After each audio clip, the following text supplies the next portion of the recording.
नमस्कार दोस्तों आइए एक बार फिर से आप सभी लोगों का हमारे YouTube चैनल पर हार्दिक स्वागत है। दोस्तों, धीरे धीरे ही सही उत्तर प्रदेश के राजनीतिक परिदृश्य अब बदलने लगे हैं। आप बने रहिए हमारे चैनल पर। इस वीडियो में एक बार फिर मैं आप सबकी सेवा में लेकर हाजिर हूं स्वामी प्रसाद मौर्य और मुस्लिम समाज के कद्दावर नेता आजम खां से जुड़ी कुछ बड़ी और महत्वपूर्ण खबरें।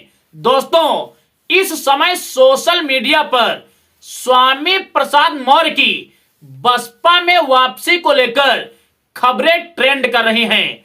सोशल मीडिया के साथ साथ अब गोदी मीडिया भी इन खबरों को चलाने लगा है कि स्वामी प्रसाद मौर्य बसपा नेताओं के संपर्क में हैं। पिछड़े समाज का एक बड़ा नेता बसपा में जल्द ही शामिल हो सकता है। दोस्तों, इन खबरों के साथ साथ गोदी मीडिया अपना काम भी कर रहा है और उसका काम है समाज के अंदर जहर घोलना। दोस्तों, जैसे ही स्वामी प्रसाद मौर्य के बसपा में शामिल होने की अटकलें तेज हुई तो गोदी मीडिया ये प्रचार करने लगा कि अभी कुछ दिन पहले मायावती और स्वामी प्रसाद मौर्य के बीच में बड़ी कटुता के साथ लड़ाई हुई थी। स्वामी प्रसाद मौर्य और मायावती एक दूसरे नेताओं ने एक दूसरे के ऊपर बहुत ही तीखे कटाक्ष किए थे। उन कटाक्षों को भूलकर आखिर स्वामी प्रसाद मौर्य बसपा में क्यों वापसी करेंगे और मायावती उन्हें पार्टी में क्यों लेंगी? तो ऐसे लोगों को मैं बताता चलूं कि स्वामी प्रसाद मौर्य की ओर से बसपा में वापसी को लेकर स्पष्टीकरण आ चुका है। वो बयान भी मैं आपको सुनाऊंगा। उससे पहले उनके बसपा में वापसी का एक बड़ा कारण मैं आपको और बताता हूं। दोस्तों, स्वामी प्रसाद मौर्य बसपा छोड़ने के बाद बीजेपी और सपा में रहे, लेकिन वहां पर उनकी वैचारिकी फिट नहीं बैठी। स्वामी प्रसाद मौर्य के साथ साथ कई नेता देश की सियासत में ऐसे भी हैं जिनकी वैचारिकी बसपा की पिच पर ही अच्छा काम करती है। तो बसपा में वापसी का स्वामी प्रसाद मौर्य का जो सबसे बड़ा कारण है वो है उनकी बसपा से मिलती जुलती विचारधारा। दोस्तों, बसपा में वापसी को लेकर स्वामी प्रसाद मौर्य की ओर से जो बयान आया है आप उसको भी पहले सुनते चलिए, उसके बाद वीडियो में आगे हम चर्चा करेंगे।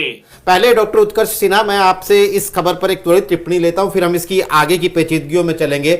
आपको क्या लगता है स्वामी प्रसाद मौर्य के जो आने की खबर है बीएसपी में, जो परिस्थितियां हैं मौजूदा, एक मैं आपसे ये भी समझना चाहूंगा कि स्वामी प्रसाद मौर्य की आज क्या राजनीतिक स्थिति है, हमारे दर्शक ये जानना चाहते हैं, और वैसे में उनकी क्या परिस्थितियां बनती हैं बीएसपी में लौटने की? देखिए, परिस्थितियां जैसा कि खुद स्वामी प्रसाद मौर्य का जो स्टेटमेंट अभी अभिषेक भाई ने कहा कि उन्होंने रिपोर्टर को दिया हमारे, कि राजनीति में कुछ भी असंभव नहीं, तो राजनीति में तो कुछ भी असंभव नहीं है, ये सही बात है। तो दोस्तों, आप लोगों ने यूपी तक न्यूज एजेंसी की ये छोटी सी डिबेट सुनी। इसमें एक प्रवक्ता या फिर पत्रकार महोदय ऐसा बोल रहे हैं कि बसपा में वापसी को लेकर स्वामी प्रसाद मौर्य ने कहा है कि राजनीति में कुछ भी असंभव नहीं होता है। दोस्तों, स्वामी प्रसाद मौर्य के इस बयान ने बहुजन समाज के लोगों को एक सकारात्मक ऊर्जा दी है और लोगों के अंदर एक उम्मीद जगी है कि हाल फिलहाल में स्वामी प्रसाद मौर्य बहुजन समाज पार्टी को ज्वाइन कर सकते हैं। दोस्तों, अब तमाम लोग एक सवाल खड़ा करेंगे कि स्वामी प्रसाद मौर्य ने तो अपने मुंह से यह बात नहीं कही है, ये तो टीवी डिबेट में बैठा एक प्रवक्ता बोल रहा है। तो उन लोगों से मैं कहना चाहूंगा कि इतनी बड़ी डिबेट में बैठकर भले ही कोई झूठ क्यों बोलेगा? तो दोस्तों, ये बात एकदम स्पष्ट हो चुकी है कि देर सवेर स्वामी प्रसाद मौर्य बहुजन समाज पार्टी में कमबैक कर सकते हैं। अगर बसपा सुप्रीमो मायावती जी के साथ उनकी बातचीत सही तरीके से हुई, कहा जा रहा है कि अभी स्वामी प्रसाद मौर्य की बातचीत बहन जी से नहीं हुई है, बल्कि बसपा के कुछ अन्य नेताओं से उनकी मुलाकात भी हुई है। तो दोस्तों, ये तो रही स्वामी प्रसाद मौर्य से जुड़ी खबर। अब मैं आपको लेकर चलूंगा आजम खां से जुड़ी बड़ी खबर की ओर। दोस्तों, उत्तर प्रदेश के अंदर मुस्लिम समाज के आजम खां एक कद्दावर नेता हैं। दोस्तों, इस देश के अंदर बहुजन समाज पार्टी के लोग मुस्लिम समाज को यह लगातार समझा रहे थे कि इंडिया गठबंधन इस देश के अंदर मुस्लिम समाज के नेतृत्व को खत्म करने का प्रयास कर रहा है, ताकि मुस्लिम समाज इंडिया गठबंधन का स्थायी वोट बैंक बन सके। दोस्तों, आज इस बात को मुस्लिम समाज के कद्दावर नेता आजम खां जी ने भी स्पष्ट कर दिया है। आजम खां जी ने सीतापुर की जेल से एक लेटर जारी किया है, जिसमें इंडिया गठबंधन को उन्होंने साफ साफ चेतावनी दी है, जो आप हमारी स्क्रीन पर देख भी पा रहे हैं।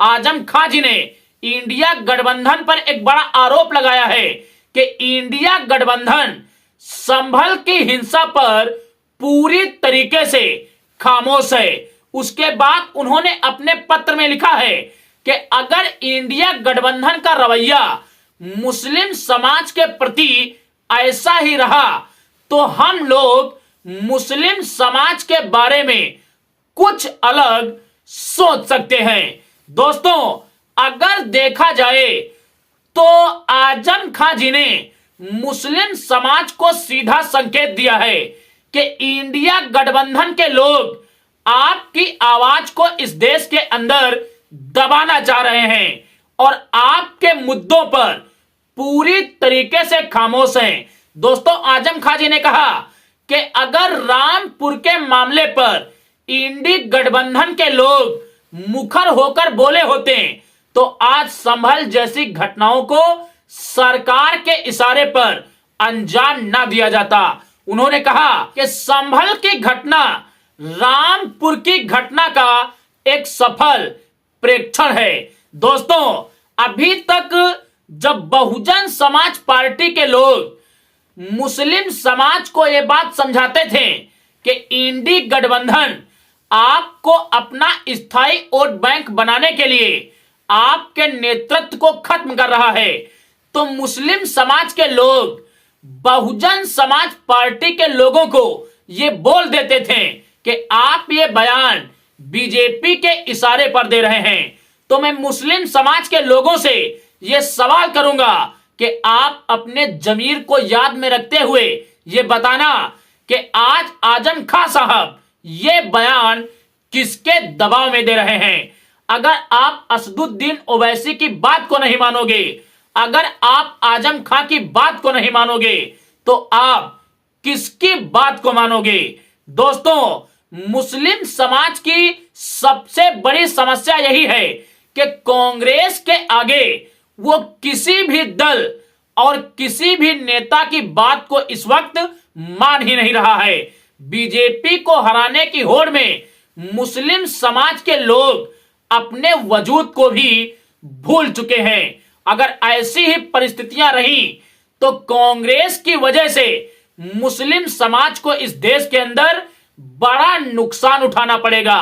मुस्लिम समाज को इस विषय पर गंभीरता से विचार विमर्श करना होगा कि किसने देश के अंदर, प्रदेश के अंदर मुस्लिम लीडरशिप को पैदा किया और कौन इस देश के अंदर मुस्लिम लीडरशिप को समाप्त कर रहा है। स्वामी प्रसाद मौर्य और आजम खां के इस बयान पर आप क्या कहना चाहेंगे?